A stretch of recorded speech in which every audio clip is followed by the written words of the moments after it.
Previous લેક્ચરની અંદર આપણે શું વાત કરી હતી? વિદ્યુત કોષ, આંતરિક અવરોધ અને ટર્મિનલ વોલ્ટેજ. આજે આપણે સમજવાના છીએ આવા વિદ્યુત કોષોનું શ્રેણી જોડાણ, સમાંતર જોડાણ અને મિશ્ર જોડાણ. તો શરૂઆત કરીએ. આપણે પહેલો જ મુદ્દો સમજવો છે વિદ્યુત કોષોનું શ્રેણી જોડાણ. ચાલો, વિદ્યુત કોષોનું શ્રેણી જોડાણ આપણે યાદ છે કેપેસિટરની અંદર, અવરોધની અંદર આપણે શ્રેણી અને સમાંતર જોડાણ ભણ્યા.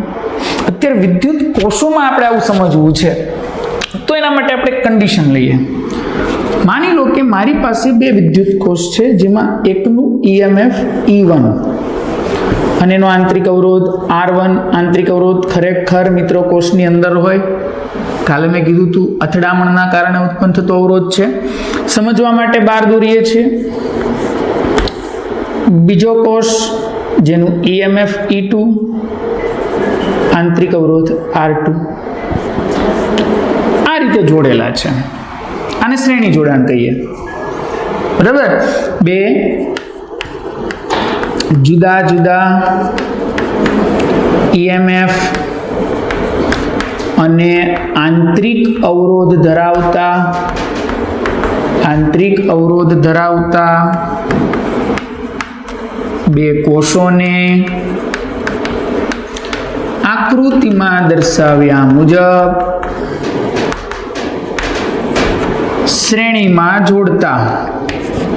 ચાલો, શ્રેણીમાં જોડતા. પહેલો જ સવાલ, રેવજિક પ્રવાહની દિશા ધનથી ઋણ એટલે આનો પ્રવાહ આમ જશે. તો સર આનો પ્રવાહ આમ જ જશે ને? એનો મતલબ બંનેનો પ્રવાહ એક જ દિશામાં છે, તો બંનેનો કમ્બાઈન થઈને પ્રવાહ વહેતો હોય તો પરિપથનો પ્રવાહ સેમ. પરિપથમાં પ્રવાહ એક જ દિશામાં જાય છે, પરિપથનો પ્રવાહ I. તો હું પહેલો જ સવાલ કહું તમને, પ્રથમ કોષના ટર્મિનલ વોલ્ટેજ મને લખવા છે. શું લખવા છે? Terminal voltage. તો શું લખાશે? V બરાબર E માઇનસ IR. સૂત્ર યાદ કરો, ગઈકાલના લેક્ચરમાં ભણ્યા છીએ. V બરાબર E માઇનસ IR. હવે બીજા કોષના ટર્મિનલ વોલ્ટેજ લખવા છે.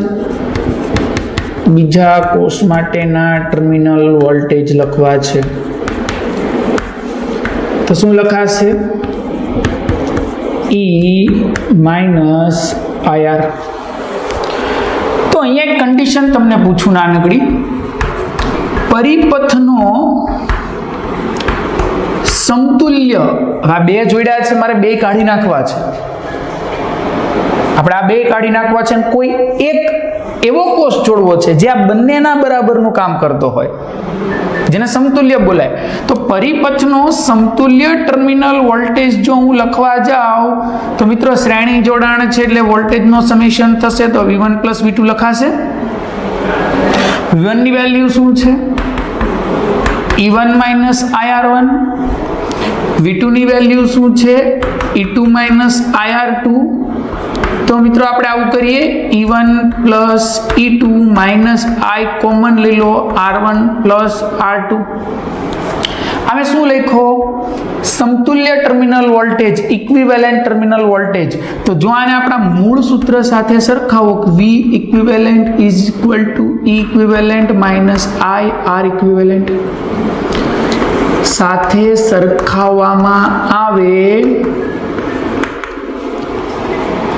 તો તમને એટલી ખબર પડી કે આનો સમતુલ્ય EMF થઈ ગયો E1 પ્લસ E2 અને સમતુલ્ય આંતરિક અવરોધ થઈ ગયો R1 પ્લસ R2. હવે જો એક આવી રીતે પણ ચેક થાય, શ્રેણી જોડાણ છે. કોષોને થોડી વાર ભૂલી જાઓ, ખાલી અવરોધને જુઓ. તમને ખબર છે, બોલો, શ્રેણી જોડાણમાં અવરોધોનો શું થતો હતો? સરવાળો તો થયો. જુઓ, ખબર પડી વાતમાં? તો જો બે કોષોને શ્રેણીમાં જોડશો તો એનો સમતુલ્ય EMF E1 પ્લસ E2, સમતુલ્ય આંતરિક અવરોધ R1 પ્લસ R2 થશે. ઘણાને એવું થાય કે સાહેબ જુદા જુદા EMF ધરાવતા, જુદા જુદા EMF અને આંતરિક અવરોધ ધરાવતા આંતરિક અવરોધ ધરાવતા n કોષોને શ્રેણીમાં જોડતા n કોષોને શ્રેણીમાં જોડવામાં આવે તો શરત શું? તો એ જ વસ્તુને તમારે પકડી રાખવાની છે, કોન્સેપ્ટ નથી બદલાતો. E1 plus E2 plus E3 તમારી પાસે n કોષ છે તો En. સમતુલ્ય આંતરિક અવરોધ જુઓ છે તો શું થશે? R1 plus R2 plus R3 up to Rn. વાત સમજ પડી? જો હું પરિપથમાં કોઈ બાહ્ય અવરોધ R જોડી દઉં, પરિપથમાં કોઈ બાહ્ય અવરોધ R જોડી દેવામાં આવે, પરિપથમાં બાહ્ય અવરોધ R જોડવામાં આવે તો ચાલો એટલે માની લો કે અહીંયાથી આપણે કોઈ બાહ્ય અવરોધ R જોડી દીધો ને તમને હું પૂછું પરિપથમાં વહેતો પ્રવાહ કેટલો? પ્રીવિયસ થિયરી યાદ કરો, પ્રવાહનું ઇક્વેશન શું મળ્યું હતું? EMF ના છેદમાં બાહ્ય અવરોધ પ્લસ આંતરિક અવરોધ. યાદ કરો, આવું સૂત્ર આપણે પ્રીવિયસ લેક્ચરમાં જોયું છે. તો અહીંયા મારે શું લખાશે બોલો? E1 plus E2 upon R plus R1 plus R2. આવું થઈ ગયું. પરિપથમાં વહેતો પ્રવાહ એટલે મિત્રો જે તમને પેલો I પ્રવાહ દેખાય છે, I પ્રવાહ આટલો હશે. તમને જે I પ્રવાહ દેખાય છે, I પ્રવાહ આટલો હશે. પરિપથમાં આટલો પ્રવાહ વહેતો હોય. પણ હવે બે કન્ડિશન તમને અલગ રીતે મારે પૂછવી છે, સમજો. માની લો કે આવું છે, આ પહેલો કોષ અને આ બીજો કોષ જે આપણે અત્યારે દોર્યું છે E1 R1 E2 અને R2. આમાં આ રીતે પ્રવાહ સેમ જવાનો છે. આનો સમતુલ્ય EMF શું કીધો તમે? E1 plus E2. સમતુલ્ય આંતરિક અવરોધ શું થઈ ગયો? R1 plus R2. મિત્ર આવું થવાનું રીઝન સાંભળજો. મેં અત્યારે જે જોડાણ કર્યું છે ને એને સહાયક શ્રેણી જોડાણ કહેવાય. શું કહેવાય? સહાયક શ્રેણી જોડાણ. હવે સર આનો મતલબ શું? સહાયક શ્રેણી જોડાણ એટલે શું? Plus minus plus minus. સહાયકનો મતલબ એવો થયો કે બંનેમાંથી વહેતો પ્રવાહ એક જ દિશામાં છે તો પરિપથનો પ્રવાહ બંનેના કુલ પ્રવાહ ટોટલ પ્રવાહ જેટલો થઈ જશે. પરિપથનો પ્રવાહ કુલ પ્રવાહ જેટલો થઈ જશે. પણ હવે તમને આવી કન્ડિશન આપે,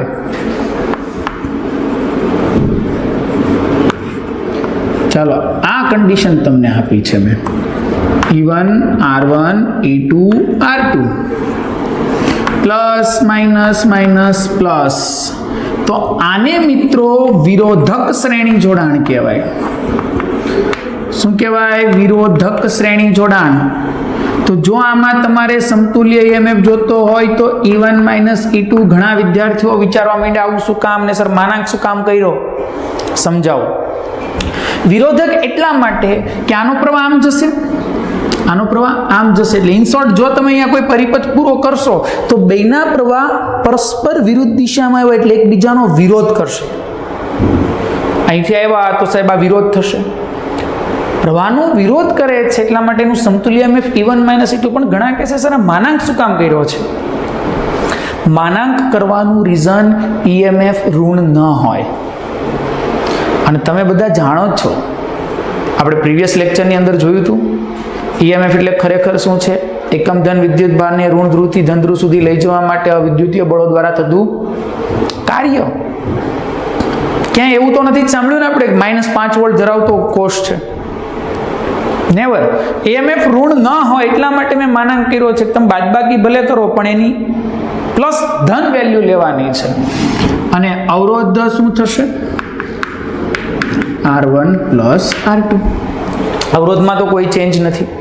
એટલે શ્રેણી જોડાણમાં ખાસ આ મુદ્દા ધ્યાન રાખજો. શ્રેણીમાં સહાયક શ્રેણી જોડાણ અને વિરોધક શ્રેણી જોડાણ પણ પૂછી શકાય. આ થઈ ગયું વિદ્યુત કોષોનું શ્રેણી જોડાણ. શું થઈ ગયું? વિદ્યુત કોષોનું શ્રેણી જોડાણ. ખ્યાલ આવ્યો? રેડી? લખી દો પોઝ કરીને. પછી આપણે જોઈએ સમાંતર જોડાણ. આ પહેલા ઝડપથી લખી દો,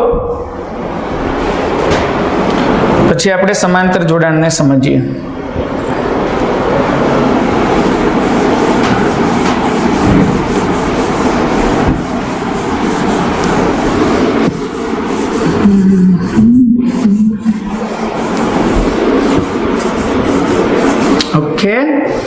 ચાલો હવે સમજવું છે સમાંતર જોડાણ. ઓકે, જો ચાલો સમાંતર જોડાણની અંદર વિદ્યુત કોષોનું સમાંતર જોડાણ, વિદ્યુત કોષોનું સમાંતર જોડાણ સમજીએ. આપણે જનરલી બે કોષથી જ શરૂઆત કરતા હોઈએ છીએ. જો ચાલો માની લો કે એક કોષ જેનું EMF છે E1, આંતરિક અવરોધ છે R1. બીજો કોષ જેનું EMF છે E2, આંતરિક અવરોધ છે R2. પેલા હજી ચોખવટ કરું છું, આંતરિક અવરોધ અંદર હોય આ તો આપણને સમજાય એટલે આપણે બહાર દોરીએ છીએ. આનું EMF E1, આંતરિક અવરોધ R1, EMF E2, આંતરિક અવરોધ R2. રેવજિક પ્રવાહ ધનથી ઋણ એટલે બેયનો પ્રવાહમાં આવશે. છોકરાઓ આ I1 કહી દો, આનો પ્રવાહ I2 કહી દો. અહીંયા ભેગો થઈ ગયો પ્રવાહ I થઈ ગયો, આ આમ બહારના પરિપથમાં વહેશે, ફરી પાછો અહીંયા I આવશે, I1 અને I2 થશે. ઓકે, તો પહેલો જ મુદ્દો આપણે આકૃતિનું વર્ણન લખીશું. આકૃતિમાં દર્શાવ્યા મુજબ E1 E2 EMF અને R1 R2 આંતરિક અવરોધ ધરાવતા બે કોષોને સમાંતરમાં જોડતા. ઓકે, પહેલા કોષનો ટર્મિનલ વોલ્ટેજ લખાવો. ચાલો, પ્રથમ કોષનો ટર્મિનલ વોલ્ટેજ નોટ V1. હવે V1 નહીં લખાય, કારણ બધા જ જાણો છો સમાંતર જોડાણમાં વોલ્ટેજ સમાન, શ્રેણીમાં પ્રવાહ સમાન ને સમાંતર જોડાણમાં વોલ્ટેજ સમાન. તો આપણે V1 નહીં લખીએ, V લખશું. પણ બોલો V નું સૂત્ર E - I1 R1. E1 પ્રવાહ એનો I1 છે ને અવરોધ R1 છે. તો તમને આમાંથી એક સરસ મજાની વસ્તુ શીખવાડું. E ને આ બાજુ લઈ લો તો E1 આમ થઈ ગયા. રેડી? એટલે જો તમને ન ખબર પડે તો આવું કરજો. I1 R1 ને આ બાજુ લઈ લો પ્લસ, V ને પેલી બાજુ લઈ લો માઇનસ. તો I1 તમને મળી ગયો પહેલામાંથી વહેતો પ્રવાહ E1 - V/R1. સમીકરણ 1 કહી દો. બીજા કોષ માટે લખાવો. બીજા કોષનો ટર્મિનલ વોલ્ટેજ બોલો છોકરા. ટર્મિનલ વોલ્ટેજ V, સમાંતરમાં વોલ્ટેજ સમાન હોય, E2 - I2 R2. So I2 is equal to E2 - V/R2. હવે ડાયરેક્ટ લખ્યું છે, સાદુરૂપ આના જેમ થશે. પણ તમને એવું પૂછું કે આપણે પરિપથનો પરિણામી પ્રવાહ જોઈએ છે. પરિણામી પ્રવાહ, સિમ્પલ ભાષામાં કુલ પ્રવાહ જોઈએ છે. તો શું લખાશે? I1 + I2. તમે આ મુદ્દો જુઓ તો એ તમને આઈડિયા આવશે. I1 I2 બે કમ્બાઈન છે એટલે આ બેનો વેલ્યુ મૂકી દો. ચાલો, તમારી પાસે I1 ની વેલ્યુ છે, બોલો શું છે? E1 - V/R1 plus E2 - V/R2. સાદુરૂપ પહેલા ધ્યાનથી આપવાનું છે, સાદુરૂપ જ અગત્યનું છે. છેદનું વિભાજન E1/R1, આ છેદ આનોય ગણાય નાનોય ગણાય, V/R1, E2/R2, V/R2. જરાક વ્યવસ્થિત લખી દેવ. બોલો, E1/R1 plus E2/R2 minus V. Common લીધો મે બી. હા, 1/R1 પ્લસ 1/R2. ગુગેશ ખબર પડી? હજી આને વ્યવસ્થિત લખીએ. સો I is equal to R1 R2 લસા. R2 અહીંયા ગુણાશે, R1 અહીંયા ગુણાશે તો શું થઈ ગયું બોલો? E1 R2 plus E2 R1 ના છેદમાં R1 R2 લસા. E1 R2 plus E2 R1 आ काउंस कर दो आखो माइनस V कॉमन अहींया R1 R2 लसा आंसर R1 R2 लसा तो ऊपर हूँ थी गयु R2 प्लस R1 आवे R1 प्लस R2 लखने डोबा बे एक ज थाय माइनस ने आखा ने आ बाजू लई लो ने आई ने पेली बाजू लई लो तो शुं थशे V R1 plus R2 by R1 R2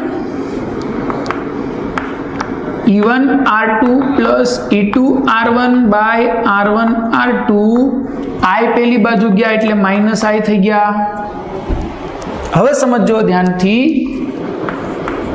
समग्र समीकरणना दरेक पद ने छोकराओ R1 R2 ना छेदमा R1 प्लस R2 वडे गुणता चलो बधा पद ने गुणीए तो शू थशे आने गुणो तो ओ sir R1 R2 R1 R2 R1 plus R2 R1 plus R2 उड़ी गया तो न्या खाली V वही दो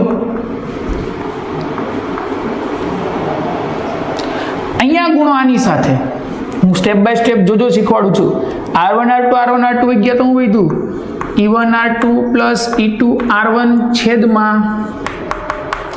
R1 प्लस R2 आવું वही दू माइनस त्या तो कोई छेद नहीं એટલે બિચારાને ગુણવાના જ છે ખાલી